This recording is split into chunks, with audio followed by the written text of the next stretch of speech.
বিসমিল্লাহির রহমানির রহিম। তো আমরা এখন আজকে যে টপিকটা নিয়ে কথা বলবো সেটা হচ্ছে আমরা এখন বর্তমানে কোন রুটিনটা ফলো করব এবং কিভাবে আমরা রুটিনটা ফলো করে মিনিমাম 3 বারের মতো হচ্ছে মেডিকেল পরীক্ষার আগে রিভাইজ দিতে পারি। যেহেতু এখন হচ্ছে মেডিকেল এবং ডেন্টাল দুটো পরীক্ষা একসাথে হওয়ার মতো নোটিশ পাওয়া গেছে, তো সেজন্য আসলে আমাদের প্রিপারেশনটা সেরকম হওয়া উচিত। তো এই জন্য এখন আমরা আসলে কিভাবে ফলো করব বা এখন আমরা কিভাবে প্রতিদিনের পড়াটা করব সেটাই আজকে এখন ভিডিওতে দেখানো হবে। তো আমাদের যে মডেল টেস্টের যে ব্যাচ তার নাম হচ্ছে মেডিস্টার মডেল টেস্ট। তো এখানকার রুটিন তুমি দেখতে পাচ্ছ, রুটিনে আমরা হচ্ছে শুরু করতেছি হচ্ছে 16 তারিখ থেকে।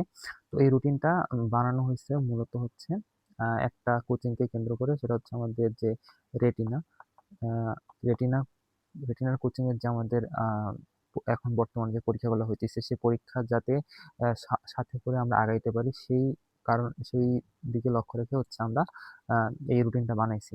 এবং এই রুটিনটা কিভাবে ফলো করব বা কোন স্টেপে কি হবে সেটা আমি এখন বিশ্লেষণ করতে চেষ্টা করতেছি। ওকে, তো প্রথম কথা হচ্ছে আমরা এখানে দেখতে পাচ্ছি যে আমাদের টিউটোরিয়াল এখানে যেটা এটা নাম্বার দেওয়া আছে টিউটোরিয়াল 1। এখন কথা হচ্ছে টিউটোরিয়াল 1 এর নিচে এখানে একটা ছোট করে লেখা আছে থার্ড ব্র্যাকেট দিয়ে 8। এই কথাটার মানে হচ্ছে এই হচ্ছে রেটিনার টিউটোরিয়াল। এটা হচ্ছে রেটিনার টিউটোরিয়াল নাম্বার। ওকে, টিউটোরিয়াল। তো রেটিনা টিউটোরিয়াল নাম্বার হচ্ছে থার্ড ব্র্যাকেটে দেওয়া থাকবে। অর্থাৎ আমরা যদি আমাদের মেডিকেল এই মডেল টেস্ট ব্যাচে থাকি তাহলে হচ্ছে যে এক্সামগুলো হবে এক্সামগুলা নিজেরা দেওয়ার পাশাপাশি যখন আমরা হচ্ছে অফলাইনে সলভ করতে যাব তখন দেখা যায় যে রেটিনা যে প্র্যাকটিস বুকটা দিচ্ছে সেখানে 8 নাম্বার এই টিউটোরিয়ালটা আমরা চাইলে এই অনুযায়ী প্র্যাকটিস করতে পারবো, সাথে যাতে অফলাইন অনলাইন আমরা ম্যাচ করে চলতে পারি সেই অনুযায়ী আমাদের এই রুটিনটা করা হয়েছে। এখন কথা হচ্ছে আমরা এই রুটিনটা কেমন করে সর্বোচ্চ পরিমাণে আমাদের জন্য ইফেক্টিভ ফেলবো। দেখো এখানে হচ্ছে পরীক্ষার টপিক যেটা, এই যে পরীক্ষার টপিক যেটা লেখা আছে এই পরীক্ষার টপিকে আমরা হচ্ছে এখানে হচ্ছে ইংলিশ রাখছি, এখানে হচ্ছে আমাদের সাবজেক্টটা রাখছি, এখানে জিকে এবং এক্সট্রা হিসেবে হয়তো বিসিএস আছে বা অন্য কিছু থাকতে পারে। তো এখানে আমাদের প্রথম যে বিষয়টা মাথায় রাখতে হবে, যে আমাদের যে পেইড চ্যানেল আছে সেই পেইড চ্যানেলে আমরা সুন্দর করে হচ্ছে যারা এক্সাম ব্যাচে আছে, আমাদের এক্সাম ব্যাচ হচ্ছে ফিনিক্স 1.0। এখানে আমরা সুন্দর করে যে জিনিসটা করতেছি সেটা হচ্ছে আমরা এখানে বলে দেবো যে প্রতিটা টিউটোরিয়াল আগে প্রতিটার জন্য কত মিনিট করে পড়তে হবে বা কত মিনিটের মধ্যে পড়াটা ক্লিয়ার করতে হবে। যেমন পরিবেশনের জন্য আমরা সর্বোচ্চ 20 থেকে 25 মিনিট নিতে পারি বা 15 থেকে 20 মিনিট। তড়িৎ রসায়নের জন্য হাইয়েস্ট 10 থেকে 15 মিনিট এবং কোরিয়ানগতের জন্য 10 মিনিট, এর বাইরে এটা নেওয়া যাবে না। ওকে, আচ্ছা, এরপর কথা হচ্ছে যে আমাদের ফার্স্ট টার্গেট হচ্ছে আমরা এইভাবে বইয়ের জাস্ট দাগানো লাইনগুলো পড়বো, জাস্ট দাগানো লাইনগুলো পড়বো এবং দাগানো লাইনগুলো আমরা অবশ্যই কে বলবো স্টপওয়াচ চালু করে। আচ্ছা, এখন কথা হচ্ছে স্টপওয়াচটা কেমন করে আমরা চালু করব। এই যে আমি এখানে যে দেখতে পারো এটা হচ্ছে স্টপওয়াচ, এটা হচ্ছে আমাদের টাইমার, আর এটা হচ্ছে পোমোডোরো টেকনিক আর কি। তো ফোনের মধ্যে সবগুলাই আছে, আমরা মেইনলি ইউজ করবো হচ্ছে ব্যাক টাইমার, এই যে এটা। তো এখানে আমরা চালু করব হচ্ছে পিছনের দিক থেকে 10 মিনিট থেকে। যদি আমরা চালু করি তাহলে এই যে 10 মিনিট থেকে ব্যাকের দিকে আসতেছে। তো এইভাবে আমরা 10 মিনিট চালু করব এবং আমাদের একটা অধ্যায় আমরা খুব দ্রুত পড়ার চেষ্টা করবো এবং এভাবে পড়বো। যেমন আমি যদি বলি যে এই লাইন এই কটা যদি আমি যদি ধরো বইয়ের লাইন নিয়ে পড়ছি তাহলে কিভাবে পড়বো। পড়বো যে identification of trace and clause, verb, finite verb, non finite verb, conjunction of verb. তাহলে আমি এভাবে পড়তেছি, দেখা যাচ্ছে যে যখন আমি গ্রুপ ভাগ পড়ছি তখন কি আমার পিছনে গিয়ে আমি কনজাংশন অফ ভার্ব পড়ছি? পড়ি নাই। অর্থাৎ আমি একটা লাইন পড়ার পর ওই লাইনটা আবার দুইবার পড়বো না, শুধু একবার পড়ার পর পরের লাইনে চলে যাব। এভাবে আমরা 10 থেকে 15 মিনিট প্রতিটা অধ্যায় টার্গেট করব। কার ক্ষেত্রে? বিশেষ করে কেমিস্ট্রি, ফিজিক্স এবং আমাদের যে বায়োলজি ছোট ছোট অধ্যায়গুলো। তো এই জন্য প্রতিটা অধ্যায় আসলে কতটুকু টাইম দিতে হবে সেই টাইমটা সুন্দর করে আমাদের গাইডলাইন পোস্টে দেওয়া থাকবে এবং আমি এই ভিডিও শেষে দেখাচ্ছি যে কোথায় আমরা কিভাবে দিয়ে রাখছি জিনিসটা। ওকে, এরপর আমাদের হচ্ছে তাহলে এটা হচ্ছে আমাদের সাবজেক্টিভ ফাইনাল। এখন যখন আমরা অলরেডি বইটা অলরেডি পড়া হলো এইভাবে আমাদের টাইম ধরে, বই পড়ার পর আমাদের কি করতে হবে? বই পড়ার পর আমাদেরকে ডিরেক্টলি আমার ওখানে সাজানো আছে, যারা এক্সাম ব্যাচ আছে তাদের জন্য কি কি সাজানো আছে সেখানে হচ্ছে অনুশীলনী কোশ্চেন সাজানো আছে, অনুশীলনী কোশ্চেনগুলো সাজানো আছে। সেখানে হচ্ছে PYQ। আচ্ছা, PYQ মানে কি? PYQ মানে হচ্ছে প্রিভিয়াস ইয়ার কোশ্চেন, অর্থাৎ ওই অধ্যায়ের উপর আগের বছর বা 10 বছর 20 বছর কতগুলো কোশ্চেন আসছে সবগুলো সেখানে সাজানো আছে। তো আমাদের প্রথম কাজ হচ্ছে বই পড়া, তারপর অনুশীলনী সলভ করা, অনুশীলনী তারপর এক্সাম দেওয়া।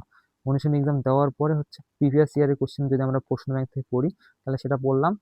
পড়ার পর প্রিভিয়াস ইয়ারের কোশ্চেনগুলো আমাদের কি করা, আমরা হচ্ছে পরীক্ষা দেব। এখন কথা হচ্ছে এই জায়গায় যে আমরা যখনই আমরা পরীক্ষাগুলো দিচ্ছি তখন সাথে সাথে আমাদের প্রিপারেশন রিপোর্ট খাতায় অবশ্যই সেটা মার্ক করে রাখতে হবে যে আমরা এই অধ্যায়ের এক্সাম দিয়ে দিছি, এই অধ্যায়ের এক্সাম দিছি। এইভাবে অন্তত আমি তো বলছি যে প্রতিটা জিনিস কিন্তু ৩ বার করতে হবে। তো একবার করে এখন বর্তমানে আমাদের টাইম আছে, এই জন্য আমরা টার্গেট করব যে প্রতিদিন অন্তত, মানে অর্থাৎ আমাদের যে রুটিন, সেই রুটিনে আমাদের শুরু হচ্ছে ১৬ তারিখ, ১৬ অক্টোবর, এবং আমাদের প্রথমবার রিভিশন, ফার্স্ট রিভিশন শেষ হবে আমাদের ৭ অথবা ৮ নভেম্বরে। ওকে, অর্থাৎ আমরা তেরোটা তেরোটা টিউটোরিয়াল, যেটা আমাদের যে রেটিনা বলতে পারি, আমরা 13টা টিউটোরিয়াল আমরা এমনভাবে ভাগ করছি যাতে আমরা মোট ২৬ দিন একবার রিভিশন দিতে পারি। ফার্স্ট রিভিশন আমরা ২৬ দিনে দেবো, ঠিক আছে? ফার্স্ট রিভিশন আমরা ২৬ দিনে দেবো, এবং এরপরে আমাদের সেকেন্ড ডিভিশন যেটা, এটা আমরা আরও শর্টে নিয়ে আসবো। ওকে, এবং থার্ড ডিভিশন আরও শর্টে নিয়ে আসবো, এবং চেষ্টা করবো যে আমরা 3টার বেশি যাতে রিভিশন দিতে পারি, এটা আমাদের টার্গেট। ওকে, এখন কথা হচ্ছে এখানে তাহলে আমাদের কাজ কি? প্রথম কাজ হচ্ছে আমরা সুন্দর করে বইটা পড়বো, শুধু ডায়াগোনাল লাইন পড়ার পরে আমাদের কীভাবে পড়বো, স্টপওয়াচ ধরে ধরে পড়বো, এবং তারপর হচ্ছে আমাদের, এবং আমরা টাইমটা কীভাবে দেখবো, আমাদের ফিনিক্স মানে সুন্দর করে প্রতিটা চ্যাপ্টার কতটুকু, কোনটাতে কতটুকু টাইম দিতে হবে, কোনটা কি ইম্পর্টেন্ট সেটা বলা থাকবে। ওকে, ইম্পর্টেন্স অনুযায়ী সাজানো থাকবে। আচ্ছা, এরপরে কথা হচ্ছে যে আচ্ছা এখানে একটা কথা বলে রাখি, যেমন ধরো পরিবেশ রসায়ন, তড়িৎ রসায়ন এবং পরিমাণগত, 3টা দেওয়া আছে। এখন কথা হচ্ছে ভাই 3টাই কি ইম্পর্টেন্ট? না, ইম্পর্টেন্ট না। প্রথম ইম্পর্টেন্স আমি যদি বলি পরিবেশ রসায়ন, এরপরে হচ্ছে পরিমাণগত রসায়ন, তারপর হচ্ছে তড়িৎ রসায়ন। তো এই যে ইম্পর্টেন্সের বিষয়টা, যে কোনটার পরে কোনটা পড়বো, সেটা আমি সুন্দর করে পোস্টে লেখা থাকবে যে কোনটার উপর কোনটা পড়বো। ওকে, এরপর কথা হচ্ছে তাহলে কি করবো, এরপর হচ্ছে আমরা অনুশীলনী করবো, অনুশীলনী এবং হচ্ছে প্রিভিয়াস ইয়ার কোশ্চেন সলভ করবো, এবং সলভ করার পর কি করবো, দেখো প্রিপারেশন খাতায় কিন্তু সুন্দর করে বলা আছে যে যখন আমরা ভুলগুলো বের করবো সেগুলো হয় বইয়ে দাগাবো বা যেখানে আমরা প্রতি সিদ্ধান্তে দাগাবো। ওকে, এবং দাগে কিন্তু এখানে আমরা মার্ক করবো যে আমরা দাগাইছি, ঠিক আছে? ওকে, এরপরে আসো আমাদের এরপর যে কথা, সেটা হচ্ছে যে জিকে এবং ইংলিশ, এই দুটো নিয়ে যদি আমি বলি, জিকে এবং ইংলিশ, দেখো আমি সবসময় যেটা বলি যে জিকে এবং ইংলিশের ক্ষেত্রে একটা হচ্ছে জিকে, একটা হচ্ছে ইংলিশ, দুটো কিন্তু দুটো করে এখন পার্ট। আমার জিকে 3টা পার্ট বলতে পারি, একটা হচ্ছে বিডি, একটা হচ্ছে ইন্টারন্যাশনাল, আর হচ্ছে সাম্প্রতিক, আর ভোকাবুলারি, আর হচ্ছে গ্রামার। ওকে, তাহলে ইংলিশের 2টা পার্ট আর জিকের মোটামুটি আমরা 3টা পার্ট বলতে পারি। তো মাথায় রাখবা, যখন হচ্ছে আমাদের গ্রামার দেওয়া থাকবে এই জায়গায়, গ্রামার বা সাথে তো ভোকাবুলারি আছেই, গ্রামার পার্টটাকে তুমি বেশি গুরুত্ব দিবা, অলওয়েজ অলওয়েজ গ্রামার পার্টটাকে বেশি গুরুত্ব দিতে হবে। এবং গ্রামারের ক্ষেত্রে দেখা যাবে যে আমার ওখানে হয়তো এক্সামিং দেওয়া আছে, কিছু ক্ষেত্রে নাও থাকতে পারে, বা দেওয়া থাকলে দেওয়ার চেষ্টা করতে হবে। ওকে, এবং ভোকাবুলারি যতটা পারা যায়, হ্যাঁ, যতটা পারা যায় করা।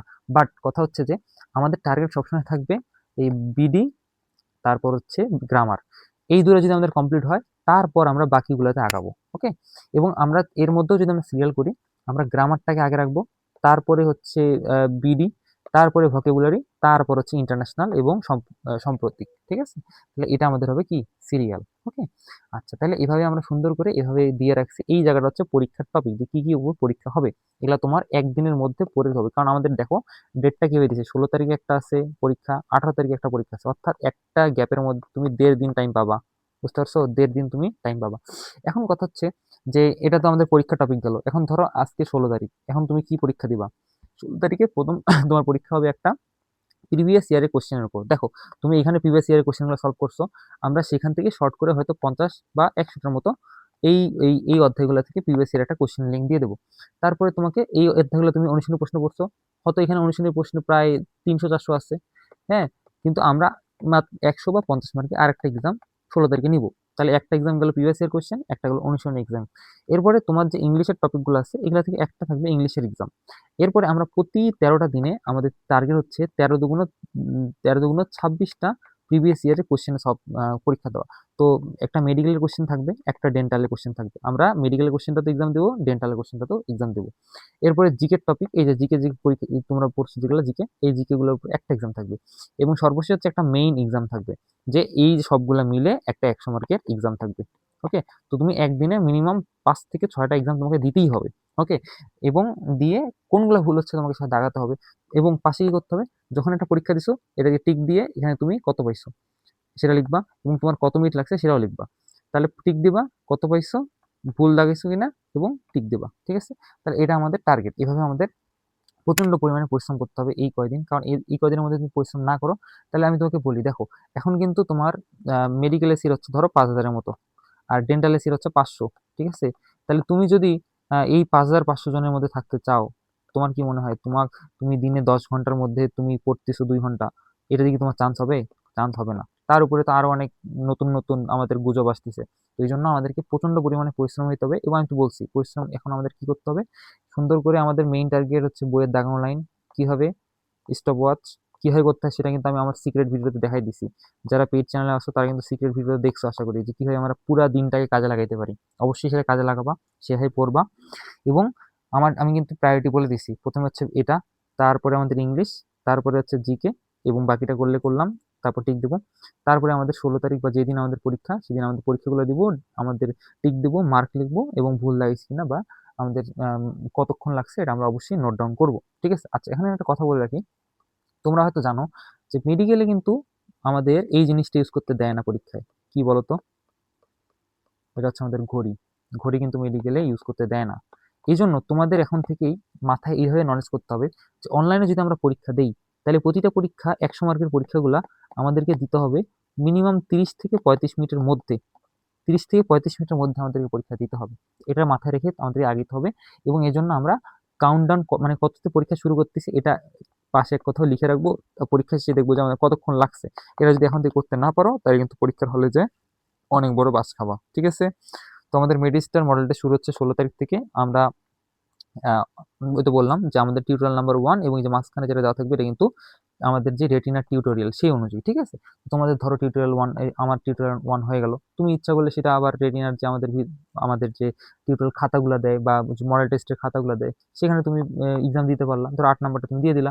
তাহলে তোমার একই সাথে তুমি অনলাইন এবং অফলাইন দুটোই মেনটেন করতে পারবা। ঠিক আছে, বাট আমাদের টার্গেট কি? আমাদের টার্গেট 8 অথবা 9 নভেম্বরের মধ্যে একবার শেষ করা। এবং এরপরে যেহেতু তুমি দেখতেছো যে আমাদের কিভাবে আমরা প্রস্তুতিটা নিচ্ছি, খুবই হার্ডকোর প্রস্তুতি, এবং আমরা চেষ্টা করতেছি যে সবকিছুর জন্য আমরা একদম পারফেক্টলি আগাইতে পারি। ঠিক আছে, তো আরো প্ল্যান থাকবে ইনশাল্লাহ। তো আমাদের ব্যাচে ভর্তি চলতেছে, যারা হচ্ছে আমাদের অলরেডি ফিনিক্স ব্যাচে আসো, ফিনিক্স ব্যাচে যারা আসো, ফিনিক্স 1.1 আমার এটা একমাত্র ব্যাচ যেখানে আমি পার্সোনালি মেন্টরিং করছি সবাইকে, প্রতিদিন জিজ্ঞেস করছি পড়া হচ্ছে কিনা বা ইয়ে করছে কিনা। এই ফিনিক্স 1 এখনো চলতেছে হচ্ছে 499 টাকায়, এবং আমরা অলরেডি হচ্ছে 16+ মানুষ এখানে ঢুকছে। ঠিক আছে, তো আমরা এটা হয়তো 30, আমার বলছি 30 জনের বেশি নিব না, বাট আমরা বর্তমানে এটাকে ফিক্স করছি যে 20 জনের বেশি আমরা এই ফিনিক্স ব্যাচে নিব না, কারণ মেন্টরিং এ আমার মনে হয় না যে বেশি টাইম আমি ওয়েস্ট করতে পারবো। আমার পোটেনশিয়ালি ভালো পোলাপান লাগবে, তো মোটামুটি হয়ে গেছে। আমার বিশ্বাস যে আমি চান্স পাই দিতে পারবো, ওকে, যদি আমাকে ভালো মতো ফলো করে। আর সর্বশেষ হচ্ছে আমাদের এই যে মডেল টেস্ট ব্যাচটা, তুমি যদি মডেল টেস্ট ব্যাচটা শুধু নিতে চাও, শুধু মডেল টেস্ট, এই ক্ষেত্রে কিন্তু তোমাকে আলাদা করে কোনো গাইডলাইন পাবা না। মানে এই যে যেমন আমি টাইম ধরে বলছি কোনটা কি ইম্পর্টেন্ট, এগুলো তুমি কিন্তু পাবা না। তো শুধুমাত্র যদি মডেল টেস্ট নিতে চাও, সেই ক্ষেত্রে আমরা হচ্ছে এটাকে 200 টাকা রাখছি, শুধুমাত্র মডেল টেস্ট যেটা। ঠিক আছে, তো এটার জন্য নিচে আমাদের কমেন্টে লিঙ্ক দেওয়া থাকবে, লিঙ্ক ফলো করতে পারো, অথবা হোয়াটসঅ্যাপের নিচে নাম্বার দেওয়া থাকবে, সেখানে আমাকে মেসেজ দিতে পারো। ঠিক আছে, এখন সর্বশেষ আরেকটা কথা যেটা বলি, সেটা হচ্ছে যারা হচ্ছে আমাদের ব্যাচে আসো, ফুল ব্যাচে, তাদের ক্ষেত্রে কি, যখন ধরো এই এই অধ্যায়গুলো তোমার পড়া হয়ে গেছে, সুন্দর করে তুমি টাইম করে ফেলছো, তারপরে পরীক্ষাগুলো দেওয়ার পর অনুশীলনী প্রিভিয়াস এর কোশ্চেন দেওয়ার পরে আমাকে নক দেবা। নক দিলে আমি তোমাকে হচ্ছে একটা সাজেশন শিট দেবো যে এই অধ্যায়গুলো থেকে এই টপিকগুলো তুমি পড়ছো কিনা, বা না পড়লেও এগুলো পড়তে হবে। ওকে, ঠিক আছে, তাহলে এই আর কি, আমি যতটা চেষ্টা করছি যতটা পারা যায় কম সময়ে পুরো জিনিসটা বুঝাই দিতে, এবং পরবর্তীতে কিভাবে আসলে আগানো যায় সেটা আমি বলে দিচ্ছি। ঠিক আছে, তো সবার জন্য অনেক অনেক শুভকামনা। All the best.